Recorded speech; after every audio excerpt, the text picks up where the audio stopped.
જય માતાજી ફેમિલી, કેમ છો બધાય? મજામાં? હું શાંતિ મકવાણા તમારું સ્વાગત કરું છું મારા વિડીયોમાં. મારે ફેમિલી તમારી હારે એક વાત શેર કરવી છે. વાત એવી છે કે એક દીકરીને તરસોડવામાં આવે છે, તો જ્યારે હક હિસ્સાની વાત આવે ત્યારે કેમ ભાઈઓ કબડ્ડી રમતા રમતા પૂગી જાય છે હક હિસ્સો લેવા, અને જવાબદારીની વાત આવે તો કેમ ખોખો રમાઈ જાય છે.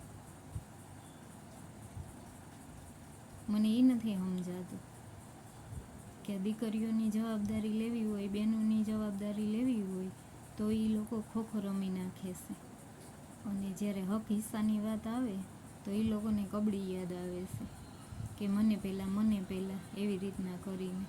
તો દીકરીઓની જવાબદારી કેમ નથી લઈ શકતા? કેમ? એ તમારી બહેનો જ છે, એને કોઈ હક હિસ્સો નથી જોતો. એને પ્રેમથી શાંતિથી રાખો અને હારે મોઢે બોલાવો ને તો એ દીકરીઓને તો ઘણું હોય છે, પણ તમારાથી તો કોઈથી હારા મોઢે બોલાવાતી એ નથી. એક દીકરી કેટલું સહન કરીને જીવતી હોય છે. ભગવાને એક ઉપરથી એને કઠોર હૃદય બનાવીને ધરતી ઉપર જન્મ આપ્યો છે કે જા તારે નીચે જઈને બહુ બધું સહન જ કરવું પડશે, બધાયનું, સાસરીનું, પિયરનું, સગા સંબંધીઓનું, બધુંય તારે સહન જ કરવું પડશે. એટલે દીકરીને એક બહુ મજબૂત હૃદય બનાવીને ભગવાને ધરતી ઉપર મોકલી છે કે ત્યાં પછી કોઈ તને સાથ સહકાર દેવા નહીં આવે, ત્યાં તારે જાતે જ તારે મજબૂત બનવું પડશે. ને એના પોતાના એને મજબૂર બનાવે છે, હાવ કમજોરને લાચાર બનાવવા માટે. એ કેમ સમજતી નહીં હોય દીકરી કે મારું આ દુનિયામાં કોઈ નથી? એના પોતાના લોહી થઈ અને દીકરી ઉપર આવા તાંડવ રચાવે છે, તો પારકાની શું આશા કરવી એ દીકરીને? જ્યારે પોતાના જ આવી રીતના રમતું રમી જાય છે તો એ દીકરી પારકાની શું આશા કરે? કોના આશરે જઈને બેહે? કોના આંગણે જઈને ઊભે? છે ક્યાંય જવાનું ઠેકાણું? કે છે કોઈ દરવાજો જ્યાં ખખડાવી શકે કે મને આશરો આપો, મારા હૃદયની વાત સાંભળો, મારું મન હળવું થાય? કહી શકે કોઈને દીકરી?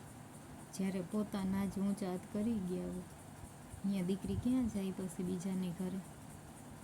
એટલી હદે દીકરી ઉપર અત્યાચાર કરવામાં આવે છે ને કે વાત ન પૂછો.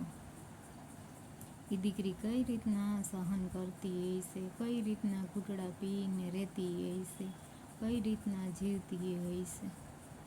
એને કંઈ નહીં સહન કરતા આવડતું હોય, કેટલી હદે પીતી હશે તો અહીંયા સહન કરતા આવડતું હશે ને.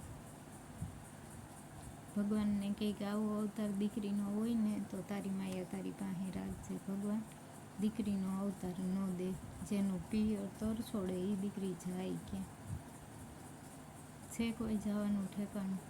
તમે જ બધાય ફેમિલી મને કોમેન્ટમાં કહેજો કે દીકરીનું કોઈ બીજું ઠેકાણું છે જવાનું? જ્યાં સાસરીથી થાકે દીકરી તો પિયર જાય છે, પણ પિયરથી થાકે એ દીકરી ક્યાં જાય? એનું ઠેકાણું ક્યાંય હોય ને તો મને કહેજો ફેમિલી. મારી નજરમાં 2-3 દીકરીઓ છે આવી, પછી આપણે એના નામ પણ રિલીઝ કરશું. સાચું કે ખોટું મને કોમેન્ટ કરીને કહેજો તમે. જય માતાજી.